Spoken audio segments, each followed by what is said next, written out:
ईश्वर सरहाव को मा नवा वीडियो रे आपे जोतो बुहा मिश्रा को आतंग दारामे पे कनई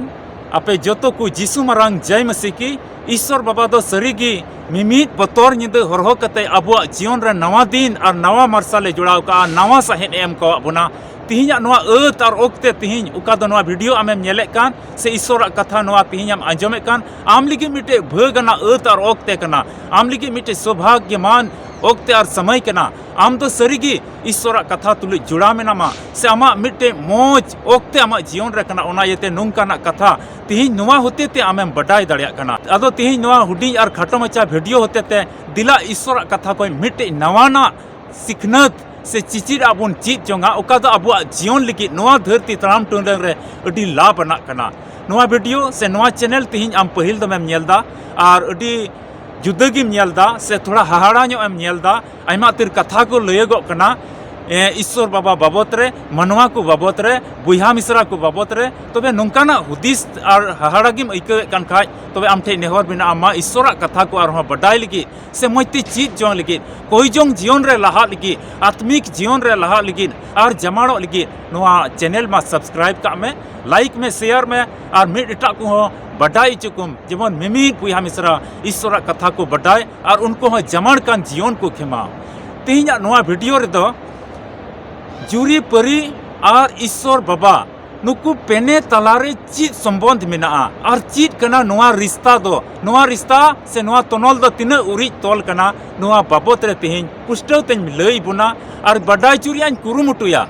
जेमन आम होना को मिटे कथाम बडाय दाड़िया से नवा वीडियो तीन पे नेलदा आपे मोज ते पे बडाय दाड़िया आदो लई रिया मिटे विशेष कथा से वार्निंग दो नवा गे नवा वीडियो तो उनको लगी कना अकोय प्रभु जीसु मसीह अकोरन बाबंचा मेंतिको आंगोज कदिया से सनद शास्त्र पुति बाइबल रे कथा को अको मन अंतर को दोहयदा से उना अंजम कते रिस्क को इकदा से कोई जों जीवन खेमाव सनाय को कना मिटे आनंदमय जीवन खेमाव को सना कना आत्मिक जीवन बाबत रे विश्वास मेना एकेन उनको लगी कना जुदी नवा को मोदरन आम विश्वासी बांग कना से आम मोज बाम इकदा तबे दया कते आमटे नेहर मेना नवा वीडियो दो आम दो आलम नेला आम लगी दो बांग कना नोएम नेले का नवा दो अल्फा और ओमेगा संवाद कोइजोंग टीम कना आ नवा दो 24 घंटा कोइजोंग रे सर्विस हुई कना तीन बुहा मिश्रा को जुड़ाव कन अकुआ नेहर विश्वास कते को दहो का आस और भरोसा कते को दहो का आ ईश्वर राज पसनाव लगी अकुआ ती को लहाव का और को गोड़ो गपड़ो कना और कोइजोंग से लिकाते और जतो से लिकाते तबे उनको दो हाहाड़ा कमी को नेल का और ईश्वर दो गोड़ो का कोआ तबे बांग बिलम कते दिला वीडियो लाहा से बुन नेला और ओना बाबत बुन गपाल मारा और बुन चीदा अदो आमटे नेहर मेना नवा वीडियो दो एहब कोई मुचेद हबी नेल में दुलड़िया बुहा मिश्रा को तिहिं नवा धरती तड़ाम टुंडंग रे अडी आयमा तो दिनम दिन अबुआ जीवन रे सिंह मार्सालों का सितागो कना उना दिन दो पारमो कना अयुबो कना और उनका लिकाते दैनिक जीवन अबुआ पारमो कना और उनका लिकाते तिहिं आम 18 बछर रनम हुई चुके कना आम तो 50 बछर रनम हुई चुके कना पसे 80 बछर रनम हुई चुके कना पसे ने गिम हरा गदो कना और उनका लिकाते अपान अपिन उमर धरा से लिकाते उमर को हुई कान तबोना अदो नोंका के चो दिन को पारम इदी कान अदो इस सस्तरे मेंदा दिन और ओक्ते दो खटो गया उना येते ईश्वरा सरिया तेट बडाय में उनी चिलकम सरहाव दड़ेया उनी चिलकम गुणमनाव डबो जोहार दड़ेया से बंचाव रिया अत और ओक्ते दो अडी कम गया उना अत और ओक्ते आलम चबा चुया अदो तिहिं समय ओक्ते को पारम इदी कना अडी खाटो समय कना उना येते नवा ओक्ते और समय तिहिं आम मसीह जीवन रे मिनाम खाय सस्तर रिया कथा को जुदी मन अंतर रेम दोहये कान खाय मा ध्यान कते मिमित कथा को रेबेद दोह जंग में उना को जुगाड़ और जतन में नवा धरती तड़ाम टुंडंग रे अबो बन नेले कान गया घरोंज आन मेना निना मारां धरती हुई कना जतो घरोंज से को पर यो कना गिदरे को मेना को ओकारे घरोंज रे अबो ओकारे मेना बुना घरोंज रे और मी घरोंज रे दो जुरी परी मेना किना गिदरे को मेना को आइरन गो बाबा मेना किना तबे असलते उना घरोंज दो चिकाते बेना कना चीत लिकाते उना दो शुरुआत हुई कना जुरी परी खोय मिटे गिदरे जनामो कना उनी दो हारा जुवन कना उनी लगी मिटेन बहु को अगोई दी कना से को बपलाई दी कना आदो उनकिन तो जुरी परी किन हुई कना और उनका लिकाते मिटे घरोंज रिया निर्माण हुई कना से उना घरोंज लटू कना और उनका लिकाते उना घरोंज तो मरांग लटू घरोंज बना कना तबे तिहिं बुन हुदिसा से बुन गपाल मरावा जुरीपरी रिश्ता दो चीज कना और ईश्वर बाबा दो नोरे मतलब ते चीज दोहयदा दिन अबो को बडाय अडी जरूर गया चीज मने जोंग मेना तया ईश्वरा घरोंज बाबत रे नोआ धरती तलाम टुंडंग रे पासे तिहिं आम हो घरोंज मेना जुरीपरी मेना बेना गोज हटिंग होइना से अपान अपिन कना बेन उना दो जुदा कथा कना मेनका तिहिं जुरीपरी रिश्ता दो चीज कना तिहिं आम हो बडाय अडी जरूर कना आम मिटे कोड़ा हपन कनाम से मिटे माइजीव कनाम से मिटे जुआन कुड़ी कनाम से मिटे हरा कुदो कुड़ी कनाम आम बडाय अडी जरूर कना चेदाते हिजु कान दिन रे आमा हो मिटे घरोंज बेना आबेन हो जुरीपरी जीवन हुई तबेना उना इयते तिहिं बडाय का अडी जरूर गया जुदी निया उक्ते रामटे बाइबल मेना खाय से कागज कलम मेना खाय मा आम हो सुर में और उना बाइबल हो बनु खाय कागज कलम हो बनु खाय अडी ध्यान कते नेल में और दिशा दो काम आलुम हिड़िया ईश्वरा मिमित कथा दिशा लिखान आमा जीवन रे अडी लाभना हुआ और रस्का रिया दिन को हिजुआ और जितवना दिन को नेल तिय दाड़ेआ बाइबल को बुन पढ़ावा जेनेसिस मिता में उत्पत्ति 2:18 कली ओंडे मेंदा जुरीपरी लगी और प्रभु ईश्वरे मेन किदा मनवा आज इसकार तहन दो बांग भागिया उनी लेक मिटन गोड़ोय इन बिनावया मेंदा ईश्वरे मेंदा और प्रभु ईश्वरे मेंदा मनवा आज इसकार तहन दो बांग भागिया उनी लेक मिटन गोड़ोय इन बिनावया उनी लेक मिटन गोड़ोय इन बिनावया मनवाय बिनाव किदिया नुन मरांग धरती रे दारी बुरु को मेना और चेणे चिपरुट को मेना कोआ और जानवर को मेना कोआ अटी हरियाली धरती नेलो कना अरे नेल किदिया नोई मनवा आज मतो या दाना बड़ाई कना अतो उनी नेल कते हुदिसदा उनी नेल कते हुदिसदा मेंदा नोई आज इसकार तहन दो बांग ठिका से बांग बुगी बांग हुयु कना मोज बांग हुयु कना नोई जुड़ी लिगित मिटे गोड़ोय इन बिनावया और लतार सेना कली को बुन पढ़ाव लिखान मिट हवाई बिनाव किदिया मिता में मिटे माय जीवे बिनाव किदिया उन्नी तुलुई जुड़ी लिका उन्नी तुलुई मने मतलब हुयु लिका उन्नी तुलुई कथा जुतु लिका उन्नी गोड़ोवाय लिका उन्नी दुलड़ी लिका मिटे माय जीवे बिनाव किदिया उनकिन दो जुरीपरी मितावा किना और उनकिना तनोल दो नुंकाय तोल किदा मेनदाय माथाय भागी संवाद युदी 19:5 कली और 6 कली बुन पढ़ाव लिखा ओंडे मेंदा आरे मेन किदा उना इयते हेरेल दो इंगात अपात बगी कते आज रिनी तुलु ए लता अकाने तहेना और उनकिन दो मिट हड़मो किन हुयुआ उना इयते आर दो बिगार दो बांकिन हुयुआ बीच को मिट हड़मो की उना इयते ओकाटा ईश्वरे जुड़ाव काट उना दो मानवा आलुई तुपागमा और जुदा हड़मो दो बाकिन हुयुआ मिट हड़मो किन हुयुआ उनी तुलुई मेलजुल लगी चिली मिटे माजीवे बिनाव के दिया दुलड़िया बुहा मिश्रा को नोंडे मिटे हुदिस रिया कथा कना आदम उनी हेरेल हपन से उनी मनवा कोई बिनाव के दिया उनी आज मतो उना भगवान रे दाना बड़ाई कना उका भगवान रे मनवाय बिनाव लेकिन और उनी नेल के दिया आज मतो ताहे बांग जुतु कना तबे ईश्वरा नोआ हुदिस को तेज मिटे चिचिरा बोन यामदा नोआ धरती तलाम टुंडंग रे पासे आम दो चीज जो भावना चिंता रे मेनामा पासे उना घरोंज बाबत रे से आमा कमी बाबत रे तबे ईश्वर उना नेल दा अरे हुदिस दा नुया उना कमी बांग पुरे कान उना दो बांग जुतु कना नुया कमी पुरे जुतु जरूर कना नुय का 12 बछर खोज 9 बछर खोज रुआ हसु रे मेनाया नोआ रुआ हसु दो आर जेमन आलू तहनताय चाबा ताय चिकाते नोआ कथा बन बुझाव दाड़िया कना उनी आदम आज मतोय से उनी हेरेल हपन उनी बाबा होड़ आज मतोय उना भगवान रे दाना बड़ाई कान तहे냐 आरे नेल किदिया नुई आज मतोय तहन बांग जुतु कना ईश्वरा हुदिस नेल में ओंडे मेंदा आज मतोय तहे बांग जुतु कना उना स्वभावा एमदा नुई जुड़ी लिका चिलिन बिनावया माय जीविन बिनावया और उनकिना तनोल दो अडी उरी किदा मानवा जेमन आलू को बिगार किन मीट हड़मो कना किन नुकिन किन दुलड़ जोंग नुकिन घरोंज किन बिनाव और इन तो उना घरोंज चिन भोर और उनका लिकाते परिवार रे निर्माण हुआ लटुआ उना परिवार दो रस्कर रे परिवार बिना और जेमन इनको सरहाविन दुलड़िया बुहा मिश्रा को जुरीपरी बिनाव के किना आदो तिहिनवा धरती तड़ाम टुंडंग रे जुरीपरी रिश्ता दो से उना संबंध दो साधारण कथा दो बांग कना तिहिन पसे आमरेन जवाई आमे बगिव का में से आमरेन जवाई बगी कते आमेम दड़ का पसे तिहिन आमा बपला बांग हुई कना से उना बपला जोंग लगे हम हुदिस दा तबे आम जमाड़ो हुयुग तमा मिट्टे मौज घरोंज बेना नोआ घरोंज बेनाव नोआ जुरीपरी जीवन दो साधारण लांदा कथा दो से मिट्टे मजाक दो बांग कना एकेन थोड़ा दिन लगी मेनते दो ना जेमन नोआ रिश्ता दो से कोई हो आलू को तुपाग ओना येते जुरीपरी रिश्ता जुड़ाव लेन खाज होड़ को आइमा रकम को मेना हनी दो नौकान गया हनी दो हनी रन बहु दो बाय कमी दाड़े कना उनी रन जवाई दो बाय कमी दाड़े कना उनी दो बाय रोजगार दाड़े कना उनी दो हना बाय अगू दाड़े कना आया घरों बाय चलाव दाड़े कना इन नोआ को कथा हुदीस कते ईश्वर रे जमाड़ कान तहन हुआ और नौका जमाड़ो बेन अबेन जुरीपरी जेमन अकोय हो ओना दो बाको तुपा दाड़ेया आदो चिलिकाते जुड़ा अबेन तलारे प्रभु जीसु मसीह से ईश्वर बाबा हुयु अति जरूर कना उनी होते ते ओना रिश्ता दो जुड़ाव में तीन दुलड़िया बुहा मिश्रा को अड्डी आयमा को घरों जीवन से जुरीपरी जीवन को तुपागो कना विश्वास बांग तहन कना उनी धरती रिया उनी जवाई कने अकोय से बाबा होड़ अकोय कने उनी दो धरती रिया न्यू हंडी न्यू परव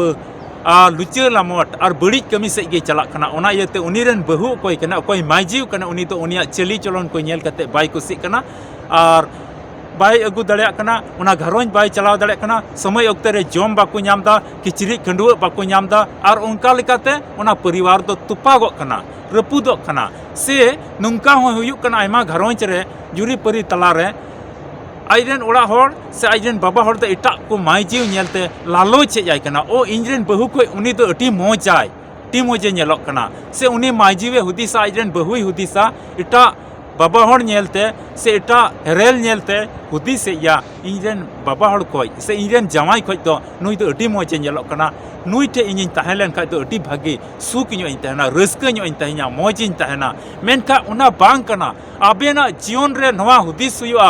ओकोय जुड़ाव का तमेना चिलिकाते जुड़ाव हुई कना ईश्वर बाबा ओकाटा ए जुड़ावे कान से बंदोबस्त लिका धाराते ओकाटा जुड़ा कना उना दो मानवा आबेना लोभ लालच लिकाते आबेना बड़ी हुदिस लिकाते उना दो आलुबेन तुपागा आ जुदिम तुपाए कान खाज आमा जीवन रे आम दो मनमानीदा आमा जीवन रे आम दो बड़ी आम कमीदा और उना तुपा लेन खा उना दो बांग जुत रुड़ा आ मिता में आमा जीवन रे बड़ी की हुआ दुलड़िया बुहा मिश्रा को तिहिन नोडे ईश्वर हुदिस बन नेल दाड़े कना उनी आदम अकोय उनी बाबा होड़ उना भगवान रे बिनाव लेती उनी बाबत रे ईश्वर रे हुदिस दा नुई जुड़ी लिका मिट्टे माइजीविन बिनावया नुई जुड़ी लिका मिट्टेन जीवन साथी आइरेन बिनावया उनी दो उनी रन गाती हुयु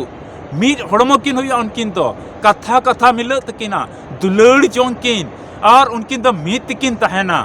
और उनकिना जतो कथा मिदुआ जतो हुदिस को मिदुआ उनकान उनी बिनावया अकोय उनी तुले मिलजुल दाड़ेया उनका के तिहिन नवा धरती तड़ाम टुंडंग रे पसे आम दो पसे उड़ा बाबत रेम हुदिसो कना पसे जमन्यू बाबत रेम हुदिसो कना 10 बछर को आमा जमन्यू बाबत रेम हुदिस दा 9 बछर को उड़ा बिनाव बाबत रेम हुदिस दा मेनखाय बांग हुई कना आदो ईश्वर उनाय नेल दा नुई 10 बछर को हुदिस रे मेनाया 9 बछर को हुदिस रे मेनाया 12 बछर को हुदिस रे मेनाया तिहिन दो नुई उना दो इमाय जरूर कना चिदा उनी आदमे बिनाव के दिया उनी हेरेल हपन उनी बाबा होड़े बिनाव के दिया उना भगवान रे और उनी नेल के दिया नुई आज इसकार तहन दो बांग जुतु कना नुई लेकिन बिनाव या उनका के आमा दुख उका दो 11 बछर को 12 बछर को कुड़ाम रिया हसुते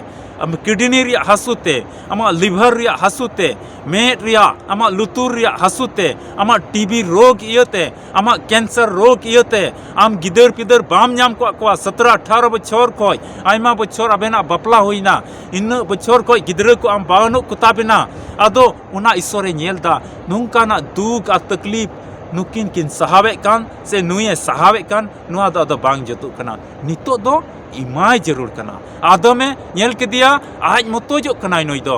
दो इमाय जरूर कना मिटिन बिनावया नुई रन गड़ोई उनका के ईश्वर ने नेलदा मा घरोंज बाबत रे नितो दो इमाय जरूर कना नुई दो और ईश्वर आम नेल कते उना दो इमाम कना चिदाते आम बाबत रे ईश्वर हुदिस दा मिमी मानवा को बाबत रे ईश्वर हुदिस दा दुलड़िया बुहा मिश्रा को नवा धरती तड़ाम टुंडंग रे जुरीपरी जीवन दो हल्का फुल्का ते आलुबुन हुदिस मा जुरीपरी जीवन दो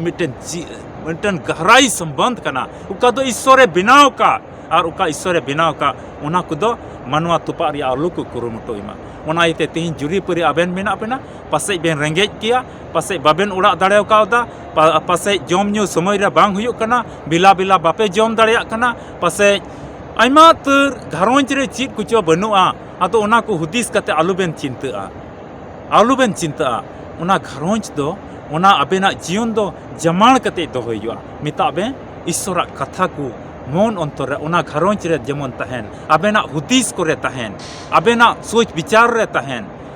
और आबेना देवा सेवा दो उनी ईश्वर जेमन आंजम आरे नेल उनकाना चली चलन बेन तेहिं बांग ओना बिगार कते से ओना हिड़िंग कते हनिया रूप रंग नेल हनिया किचरी नेल हनिया उड़ा दुआर नेल ओना को नेल कते बांग लालचो हुआ और बका उनका लकाते घारोंज तो बड़ीजो कना और आयमा को तेहिं घारोंज बड़ीज कना पासे आम उकारम तहन कना आपे अतु आडे पासे आयमा तर इन अगल बगल रेन को जीवनेम नेल के उनका लकाते जुरी परी जीवन तुपा कान तकुआ जुगड़ा को सिंह निंद चेदाते उनको दो अकुआ लालच से लिकाते को हानते नते कना उनकिन तलारे जुरी परी तलारे कोईटा चो पासे जवाई चो आजन बहु